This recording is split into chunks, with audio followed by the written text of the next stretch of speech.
नमस्कार, मैं हूं मनीष आनंद। रायसीना हिल्स में एक बार फिर से एक विशेष एपिसोड के साथ आपके साथ फिर से शामिल है। और एक जो बड़ी डेवलपमेंट है, राजनीतिक डेवलपमेंट, शिवसेना, उनका जो सिंबल है, पॉलिटिकल इलेक्शन सिंबल तीर कमान का, उसको इलेक्शन कमीशन ने फ्रीज कर दिया है। अंधेरी ईस्ट में बाय इलेक्शन होने वाले हैं और एक नाथ शिंदे की जो शिवसेना है, उन्होंने भी दावेदारी करी थी शिवसेना के सिंबल पर, और उद्धव ठाकरे ने भी दावेदारी करी थी शिवसेना के सिंबल के ऊपर। मेरे साथ वरिष्ठ पत्रकार दीपक उप्रेती जुड़ रहे हैं। दीपक जी, बहुत बड़ा डेवलपमेंट, शिवसेना पहली बार उद्धव ठाकरे का जो फैक्शन है, बिना तीर कमान के चुनाव के मैदान में उतरेगा। ये डेवलपमेंट अपने आप में कुछ बड़ी चीज को इंगित करता है, कुछ बड़ा होने वाला है। नमस्कार आनंद। ये बड़ा development political party Uddhav Thackeray faction के लिए है। शिंदे तो उनसे अलग हुए हैं, क्योंकि अगर उनका फाइनली क्या होता है ये तो इलेक्शन कमीशन बताएगा। लेकिन अभी उनको बिना तीर कमान के सामने आना पड़ेगा। तो बिना तीर कमान के दूसरे सिंबल में उनकी प्रैक्टिस कैसी रहेगी और उनके वोटर्स उनको कैसे आइडेंटिफाई करेंगे, ये उनके लिए एक चुनौती रहेगा। और देखते हैं अभी, क्योंकि उन्होंने कल तक का टाइम दिया है, उनको एक्सटेंशन नहीं किया है। उन्होंने मांगा था कि हमको थोड़ा और वक्त दीजिए डॉक्यूमेंटेशन के लिए। लेकिन अंधेरी ईस्ट में जो इलेक्शन बाई इलेक्शन है, जो कि पहला होगा स्प्लिट के बाद, जून में जो स्प्लिट हुआ था शिवसेना में, उसके बाद पहला ये एक लिटमस टेस्ट है। तो मेरे ख्याल से ये दोनों फैक्शंस के लिए डिफिकल्ट है, लेकिन उद्धव ठाकरे के लिए ये वाकई काफी डिफिकल्ट टाइम है कि वो कैसे बिना तीर कमान के अपनी मुहिम आगे बढ़ाएंगे। निश्चित रूप से, अगर हम देखें, 55 विधायक थे उद्धव ठाकरे के शिवसेना में स्प्लिट से पहले, और एक नाथ शिंदे 40 विधायकों को लेकर के निकल गए। एक नई शिवसेना उन्होंने बना ली। 18 सांसद थे शिवसेना के पास, 12 निकल गए। तो संख्या बल पर जी तो दावेदारी एक नाथ शिंदे की ही बनती है। हाँ, शिंदे की बनती है, लेकिन ये अभी इलेक्शन कमीशन को बहुत सारे प्रेसिडेंट्स को देखना होगा कि पहले उन्होंने और जितने भी स्प्लिट्स हुए हैं उसमें जो डिसीजन निर्णय लिया है वो किस बेसिस पे लिया है। ये बात आपकी बिल्कुल ठीक है कि मेजोरिटी तो चली गई है उस तरफ। तो वो एक, लेकिन मैं जितना समझता हूँ कि पुराने समय जो 1969 का कांग्रेस का स्प्लिट रहा था, उसके बाद से उससे पहले एक बार सबसे पहला सीपीआई का भी जो स्प्लिट रहा था 1964 का, और उसके बाद भी जितने स्प्लिट्स होते आए हैं पॉलिटिकल पार्टीज में, उसमें ऑफिस बियरर्स किसके कितनी तरफ हैं, और भी बहुत सी बातों का ध्यान रखना पड़ेगा। लेकिन मोटे मोटे तौर पर ये कहा जा सकता है कि स्थिति अगर ऐसी ही रही तो उद्धव ठाकरे को सिंबल को अपने पास रखने में काफी दिक्कत तो आएगी। और अभी जो फ्रीज कर दिया है, जो फ्रीज किया है वो बाई इलेक्शन के मातहत, जो कि नवंबर 3 को है, उसमें जो मैं पहले भी कह रहा था कि उद्धव ठाकरे फैक्शन को ज्यादा परेशानी होगी, क्योंकि इस तरफ जो है बीजेपी का भी आइडेंटिफिकेशन रहेगा शिंदे कैंप के साथ। तो निश्चित रूप से, निश्चित रूप से, एक नाथ शिंदे उद्धव ठाकरे का साथ छोड़ करके बाहर निकले और भारतीय जनता पार्टी के साथ मिले, ये कह करके कि सैद्धांतिक और वैचारिक रूप से जो बाल ठाकरे ने पार्टी बनाई थी, वो हिंदुत्व वाली पार्टी थी। और उद्धव ठाकरे उस हिंदुत्व के एजेंडा को छोड़ करके कांग्रेस के साथ साठ गांठ बना करके सरकार बना लिए थे। तो इसमें एनसीपी के एक साथ। एक एक जो बड़ा प्रश्न आता है, थोड़ा सा हम पीछे जाते हैं। पिछले साल लोक जनशक्ति पार्टी, रामविलास पासवान की बनाई हुई पार्टी, उनके मरने के बाद वो पार्टी भी 7 सांसद थे, उसमें से 6 सांसद चिराग पासवान को अलग करके निकल गए और भारतीय जनता पार्टी के साथ एनडीए में शामिल हो गए। कहीं ना कहीं एक नई शुरुआत दिखती है कि जो पारिवारिक पार्टियां थी उससे जो जो फाउंडर थे उनके मरने के बाद वो पार्टियां टूट रही हैं। देखिए, वो ये टूटने का हिसाब सिर्फ फाउंडर के चले जाने का ही नहीं है। पूरा कंट्री के, जो हमारे देश में पूरा राजनीतिक परिवर्तन हो गया है, जिसको कि पोस्ट मोदी इरा कहते हैं। उसमें जैसे पहले कांग्रेस का, जब थोड़ा हम पीछे जाएं तो हम ये समझेंगे कि जैसे कांग्रेस का एक मोनोलिथ था 1947 के बाद, वो बहुत समय तक पूरी राजनीति को अपनी तरीके से चलाया उसने। ठीक है। तो उसके बाद अब जो है कि धीरे धीरे जो ये बीजेपी का जगन्नाथ आगे बढ़ रहा है, ये एक काफी बड़ा रीजन है पारिवारिक पार्टीज के टूटने का। तो मुझे लगता है कि ये शिंदे वाला, ये वाला जो एपिसोड है, ये एक ये भी इंडिकेट करता है कि अगर परिवार में राजनीतिक काबिलियत नहीं है, या जो भी आइडियोलॉजिकल, कोट एंड कोट, जो भी आइडियोलॉजिकल वो फर्वर नहीं है, तो और उतना स्किल नहीं है, तो बड़ा दूसरा फैक्शन है, वो क्लेम कर सकता है और डायनेस्टिक रूल का जो प्रिंसिपल है उसको दूर फेंक सकता है। तो वही इसमें हुआ है। जब महाविकास आघाड़ी के साथ इन्होंने सरकार बनाई, तो शिवसेना का जो ओरिजिनल जो आइडियोलॉजिकल प्लैंक था कि हिंदुत्व, तो जैसा भी था, वो उन्होंने छोड़ दिया, ऐसा सबको, बाकी लोगों को लगा है। और यही मैसेज बीजेपी ने भी देने की कोशिश की, और शिंदे कैम्प ने भी इसी बेसिस पे ये अपने आप को अलग होना जस्टिफाई करवाया। उसको काउंटर उद्धव ठाकरे नहीं कर पाई टाइम में। छोड़ने से पहले, चीफ मिनिस्टरशिप छोड़ने से पहले उन्होंने अटेम्प्ट किया था, जैसे नामकरण किए थे कहीं, लेकिन वो काफी लेट हो गया। और वैसे भी उन्होंने जो एक अंदर की जो बिहाइंड द सीन कॉन्स्पिरेसीज हैं, उनको समय पर आंकने का आकलन उनका जरा ठीक नहीं रहा। तो इसमें मैं, मेरे कहने का मतलब है कि जो बाल ठाकरे का जो एक शिद्दत के साथ एक जैसा भी उनका पॉलिटिकल आउटलुक रहा है, वो स्किल था, वो सेकंड जनरेशन में आता हुआ नहीं दिखा। इस ये एक एक रीजन है। दूसरा रीजन तो मैंने बताया कि बीजेपी का विस्तार जो हुआ है, उसमें उनकी महत्वाकांक्षा है कि कहीं पर भी जो सहयोगी पार्टीज हैं, हम धीरे धीरे उनको साइड लाइन करके हम सेंटर पर आ जाएं, जैसे बिहार में भी आप देख रहे हैं। तो वो एक दूसरा रीजन है। उसके साथ कुछ और भी जड़ें, लेकिन उसका भी हम विस्तार से वर्णन नहीं कर सकते। निश्चित रूप से तो अगर हम देखें तो तीन जो पारिवारिक पार्टियां थीं, एक तो ठाकरे जी। परिवार की शिवसेना, दूसरा पासवान परिवार का लोक जनशक्ति पार्टी, और एक बादल परिवार का शिरोमणि अकाली दल। तीनों कहीं ना कहीं राजनीतिक हाशिए पर जा चुके हैं। ये निश्चित रूप से भारतीय जनता पार्टी का जो जोरदार प्रोग्रेस हुआ है राजनीतिक रूप में, उसका भी योगदान होगा। लेकिन पंजाब में अगर देखेंगे तो भारतीय जनता पार्टी का कोई योगदान नहीं है बादल परिवार के हाशिए पे जाने का। तो लगता नहीं है कि जनता जो है इन पारिवारिक पार्टियों से ऊब चुकी है, और उनका जो इमोशनल जो कनेक्ट था पहले इनके फाउंडर के साथ, चाहे बाल ठाकरे हो, चाहे प्रकाश सिंह बादल हो, चाहे रामविलास पासवान हो, वो भावनात्मक जो कनेक्ट था वो अब खत्म हो चुका है। उसमें भावनात्मक उतना तो मैं नहीं कहूंगा, लेकिन दे ट्राई टू मैनेज कि जो अगर नेशनल पार्टीज का अगर गढ़ नहीं है, वो रीजनल एस्पायरेशंस को अगर नेशनल पार्टीज ने ठीक तरीके से जगह नहीं दी, तो उसकी जगह ये रीजनल पार्टीज ने ली हैं। ये ओवर द पीरियड आपने देख रहे हैं, पिछले 7 दशकों में ये हुआ है। तो मेरा कहने का मतलब है कि अब रीजन जो एक फटीक फैक्टर भी जो है वो बहुत ज्यादा वोटर्स में आ गया है, क्योंकि परफॉर्मेंस हुआ नहीं है।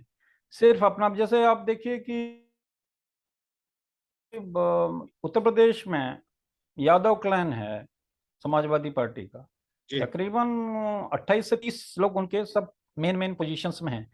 तो वो जो यादव में भी एक बहुत सीमित दायरे उन्होंने दायरे कर दिया कि इतने ये लोग जो हैं उनको रिप्रेजेंटेटिव, तो पॉलिटिकल एस्पायरेशंस का फुलफिलमेंट कहाँ हो रहा है? नहीं हुआ ना। बाकी तो छोड़ बिल्कुल। दीजिए आप, बाकी वाइडर ग्रुप का।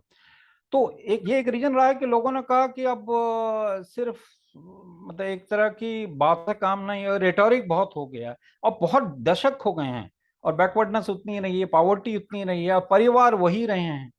जैसे अभी बिहार में भी आप देख रहे हैं, ये तो अभी वापस आ गए आरजेडी वापस आ गया, लेकिन ये है कि उनको उनसे आशा अब बहुत ज्यादा डिलीवरी करने की लोगों को नहीं है। तो ये भी एक रीजन रहा है कि परिवारवाद धीरे धीरे सेकंड जनरेशन थर्ड जनरेशन के उनको लोग महत्ता नहीं दे रहे हैं और उनसे थोड़ा ऊब गए हैं। वो फटीग फैक्टर जो है वो काफी इसमें महत्वपूर्ण योगदान किया है रीजनल पार्टीज के परिवारवाद को खत्म करने का।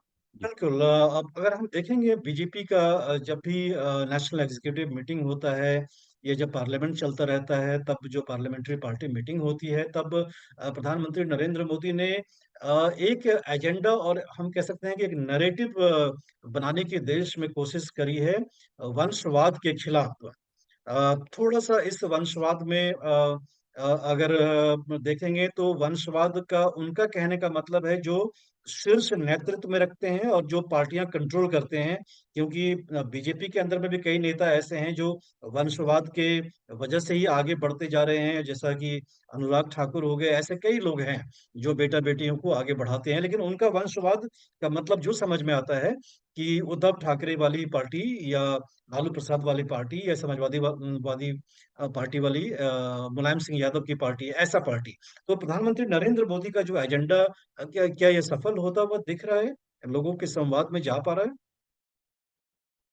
देखिए, ये तभी सफल होगा जब नरेंद्र मोदी सिर्फ अ, परिवारवाद को खत्म करने के साथ साथ जो डिलीवरी उन्होंने नहीं की अपने अपने एरियाज में डेवलपमेंट के लेवल पे, जिसमें है कि मेनली हम जो बात अक्सर करते हैं रोटी कपड़ा मकान, सड़कें, इलेक्ट्रिसिटी, शिक्षा, जी। वो अगर मॉडल कामयाब हो जाए तो नेचुरली वो दिखा सकेंगे कि पिछले 7 दशकों में जो ये परिवारवाद ने अपना गढ़ बना लिया था, एक डिवाइन राइट थ्योरी टाइप को आगे चलाया था कि सब हम ही रूल करेंगे और हमारे ये रहे उनका, उसको वो न्यूट्रलाइज कर सकते हैं।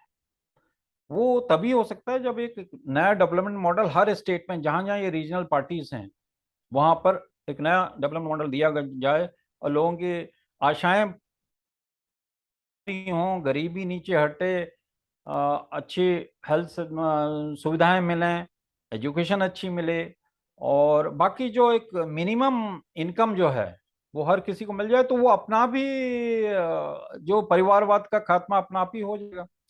अब जैसे कांग्रेस में है, कांग्रेस में अभी ये जनरेशन जब से बीजेपी का विस्तार हुआ है, ये एक तरह के फ्रंट फुट में नहीं आ पाई है।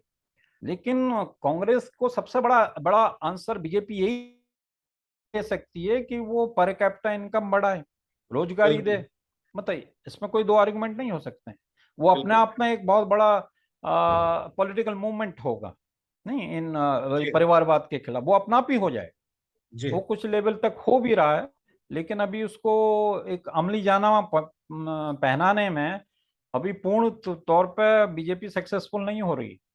वो होना होगा। बिल्कुल। अब जैसे मायावती हाशिए पे आ गए हैं, आए हैं कि नहीं है अभी, बिल्कुल। बिल्कुल। ऑलरेडी भी अपने लेवल पे काफी समय से अभी तक मार्जिन में रहे थे। अभी नीतीश कुमार के दोबारा क्रॉस ओवर करने की वजह से वो सेंटर में, लेकिन कब तक रहेंगे? तो ये बिल्कुल। बीजेपी को देखना पड़ेगा, एक सिंसियर एफर्ट करना पड़ेगा, क्योंकि अभी गरीबी और बेरोजगारी और इन सब का मामला इन सब स्टेट्स में एक बहुत बड़े रूप में सामने है। जब तक उस पर डेंट नहीं होगा तब तक फिर से लोग फिर ये परिवारवाद जो एक मामला है ये फिर से वापस आ सकता है। फिर से क्योंकि वापस आ सकता है, निश्चित रूप जो से।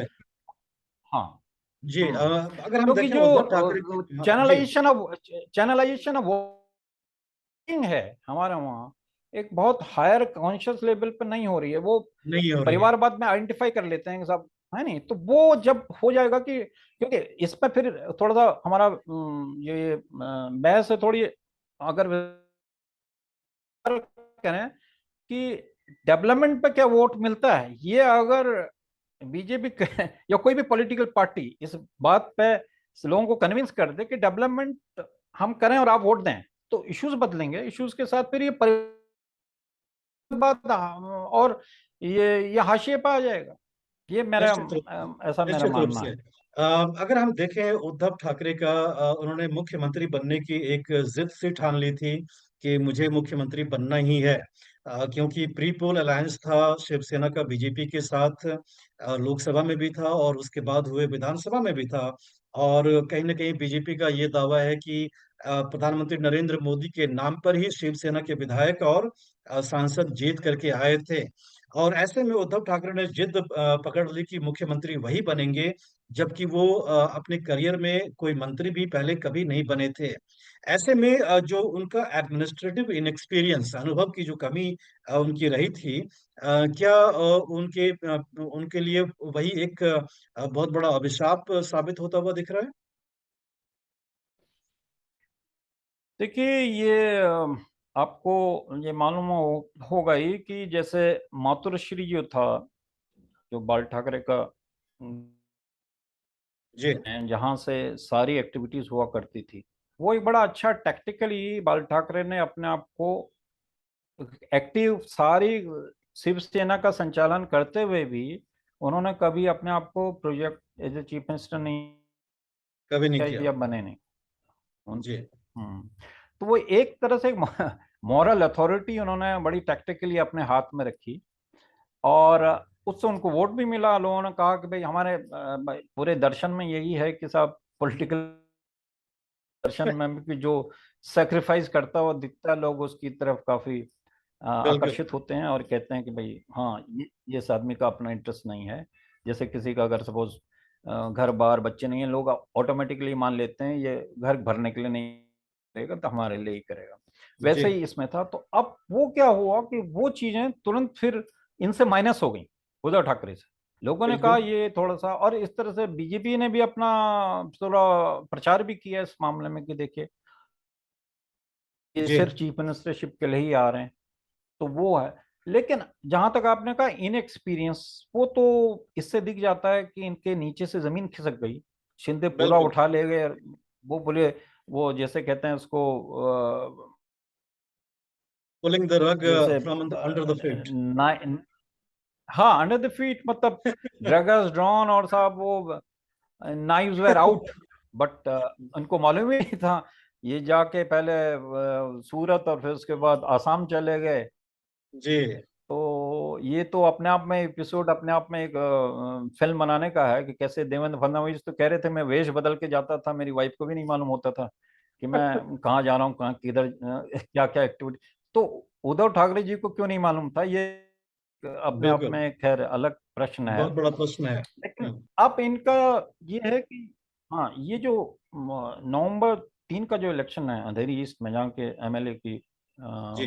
अनफॉर्चुनेटली डेथ हो गई थी दुबई में, उसके बाद ये बाय इलेक्शन हुआ है। और इलेक्शन कमीशन भी इसी के एवज पे, इलेक्शन कमीशन का कहना है कि हम थोड़ा सा स्पीड अप करना चाहते हैं, सो दैट जी। क्योंकि मेरे ख्याल से फरवरी 12 है नॉमिनेशन की, जी। अक्टूबर 12। फरवरी, हाँ 12, फरवरी 12 ही है ना? अक्टूबर। हाँ, जी नहीं जी हाँ, 12 14, अक्टूबर। सॉरी, जी। हाँ, नहीं नहीं, 14 अक्टूबर, सॉरी। हाँ, जी जी, 14 चौदह अक्टूबर अक्टूबर जो है, हाँ, नॉमिनेशन का है। तो 14 अक्टूबर से पहले ही ये, उनको इलेक्शन कमीशन ने कहा है कि आप 3 नाम सजेस्ट कीजिए पार्टी के, अपने नाम और सिंबल्स के, उसमें से जो भी फ्री बिल्कुल। सिंबल्स होंगे वो हम बिल्कुल। अ, आपको अलॉट करेंगे। तो ये जो हम्म। अंधेरी ईस्ट इलेक्शन है, जिसमें कि जहां तक अभी तक आया है कि बीजेपी ने किसी कॉरपोरेटर को खड़ा किया है, और इन्होंने तो जो विधायक जिनकी डेथ हो गई थी उनकी वाइफ को किया है, ठाकरे फैक्शन ने। जी। और एनसीपी और कांग्रेस ये सपोर्ट करेंगे इनको। तो ये जी काफी कांटे का मुकाबला होने वाला है। इसमें इलेक्शन सिंबल जो है वो अपने आप में एक महत्वपूर्ण रोल अदा करेगा नहीं करेगा, क्योंकि आपको सबको बताना भी होगा कि भाई ये हमारा सिंबल है, बो और एरो नहीं है, अब इससे हम लड़ेंगे। तो ये एक लिटमस टेस्ट जिसे कह रहे हैं वो होगा ही होगा, क्योंकि उसके बाद फिर बृहद महापालिका उसका बीएमसी का इलेक्शन भी है। तो ये जो है इनके लिए लिटमस टेस्ट होगा। और मैं इससे मेरे ख्याल से डायरेक्टली तो नहीं, लेकिन इनडायरेक्टली इलेक्शन कमीशन को भी एक मैसेज मिल सकता है कि अच्छा किसकी जी तरफ हाँ नीडल जाएगी। क्योंकि देखिए इलेक्शन कमीशन ये तो देखा ही गया भाई किसके साथ लोग हैं, लेकिन अगर इसमें उधर ठाकरे फैक्शन सपोज जीत गया तो उनके पास एक जी आर्गुमेंट रहेगा ना। बिल्कुल कि लोग अभी भी एक रिलेट आर्गुमेंट उनकी तरफ रहेगा से कि करते हाँ हाँ हाँ कि जमीन हमारे निश्चित रूप से।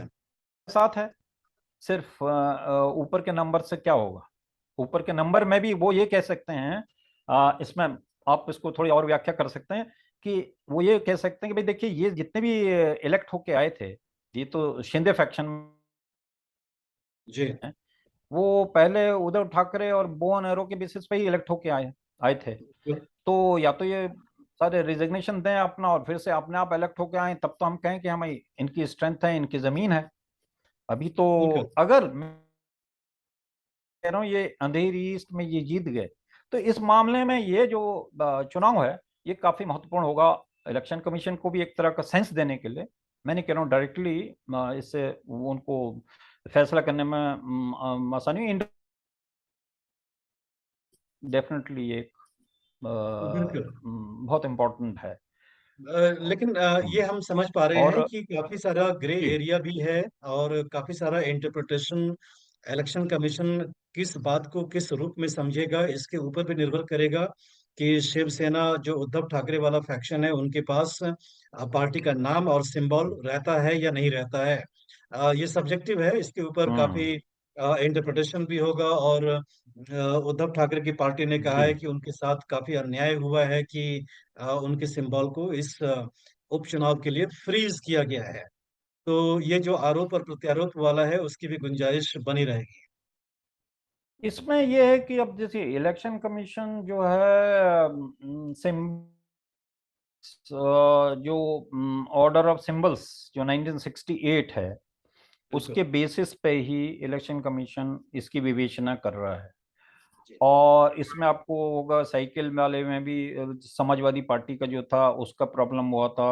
उधर तमिलनाडु में वो आपका टू लीव्स उसमें भी जी जी ये विवाद रहा था।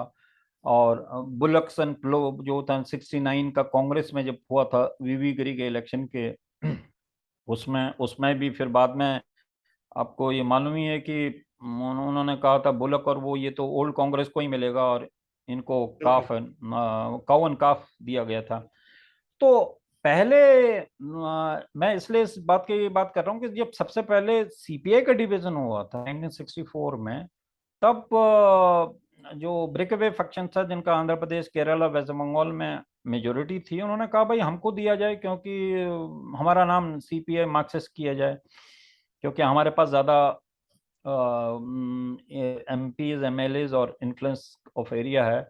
तो उसमें फिर जहां तक मुझे याद आता है कि उन्होंने कहा था कि 4% अगर आपका है वोटिंग इलेक्टोरल स्ट्रेंथ, तो उसके बेसिस पे उन्होंने सीपीआईएम का वो नाम उनको दिया। लेकिन उसके बाद आज तो करीब 7 दशक हो गए हैं या 6 दशक हो गए हैं, तो उसमें बहुत सारी वस्तुस्थितियां चेंज हुई हैं, ग्राउंड रियलिटीज चेंज हुई हैं, पॉलिटिकल बिल्कुल बहुत सारे रीजनल पार्टीज आए हैं, उनके अपने उसमें इलेक्शन कमीशन ने अपने जो डिसीजंस दिए हैं उसमें कई और चीजें इनपुट्स आए हैं। तो अब शिवसेना के ये जो निर्णय करने में इलेक्शन कमीशन को ये पूरा एक तरह का जो पैनोरमा है अब तक का, जी जो भी डिसीजंस हुए हैं अलग अलग उसमें।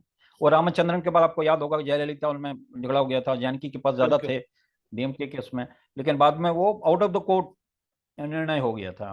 तो वो सारी चीजें देखने भी मेरे बिल्कुल। ख्याल से, अगर मैं गलत नहीं हूं, तो इसमें भी इलेक्शन कमीशन ने कहा था कि आप आउट ऑफ कोर्ट कर लीजिए या फिर आप कोर्ट के पास भी जा सकते हैं।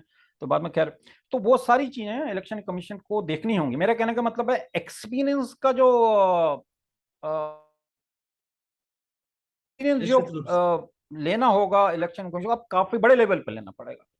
तो इसमें जहां तक उद्धव ठाकरे फैक्शन का समय, उन्होंने पहले ही इसको थोड़ा सा जो फ्रीज किया है उसको थोड़ा सा गलत समझा, कहा है। उन्होंने कहा तो ये तो हमारे दुश्मनों का ही बैकिंग के साथ हुआ है, मतलब ये ठीक नहीं है, क्योंकि हाँ। निश्चित रूप तो से। अब देखिए बो और नेहरू की जगह उनको क्या मिलता है।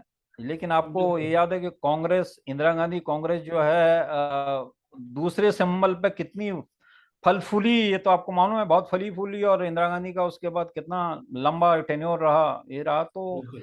सिंबल दूसरा लेने पर नहीं, आपकी जमीनी जमीनी पकड़ कितनी है। इसीलिए अंधेरी ईस्ट का जो एक्शन जो होगा, ये इसमें काफी इसमें ये निर्णायक होगा, ये मेरा अपना सेंस कहता है।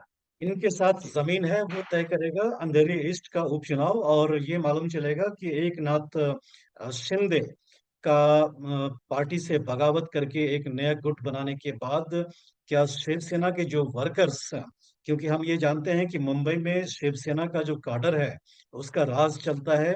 और कहीं ना कहीं बाल ठाकरे ने जो अपनी सत्ता चलाई थी वो अपने काडर के बेसिस पर ही चलाया था, और पूरा पावर का उनके पास कंट्रोल होता था। ऐसे में क्या उद्धव ठाकरे के पास काडर है जो मुंबई की सड़कों पर एक नाथ शिंदे को शायद कुछ चौंकाने वाले नतीजे दिला दे इस उपचुनाव में, वो देखना होगा। लेकिन सिंबल्स बदलती रहती हैं। पार्टी बनी रही या नहीं बनी रही वो जी जमीनी ताकत बताएगा। तो इसी नोट पर हाँ, हम हम ये आज अपना। हम जी। हाँ, मैं एक जी। बात ऐड करना जी चाहूंगा कि बोले। ये इसमें, इससे ये मालूम होगा कि स्पिरिट किसके पास है और बॉडी किसके पास है, मतलब ये निश्चित ये रूप मालूम से। हो जाएगा। जी। हम्म। बस एक नाथ शिंदे सत्ता तो कब्जा कर लिए, लेकिन सड़कों पर उनकी ताकत बरकरार है या नहीं है। जबकि जब बाल ठाकरे जीवित थे तब एक नाथ शिंदे अपने इलाके में उनके बहुत बड़े शेरपा के रूप में माने जाते थे, लेकिन मुंबई पर जी जो काडर का जो ताकत है वो तो ठाकरे परिवार के साथ बहुत पुराना रहा है। और वो उसमें कोई परिवर्तन होता है या नहीं होता है वो देखना होगा इस उपचुनाव के नतीजे में। तो आज का हमारा जी। डिस्कशन बस इतना ही। अगले एपिसोड के साथ हम फिर से वापस आएंगे। चैनल का लिंक अपने दोस्तों रिश्तेदारों के साथ शेयर करें और अपना फीडबैक भी हमें आप बताएं। और चैनल को सब्सक्राइब भी करें। दीपक जी, आपका हमसे जुड़ने के लिए बहुत बहुत धन्यवाद। धन्यवाद।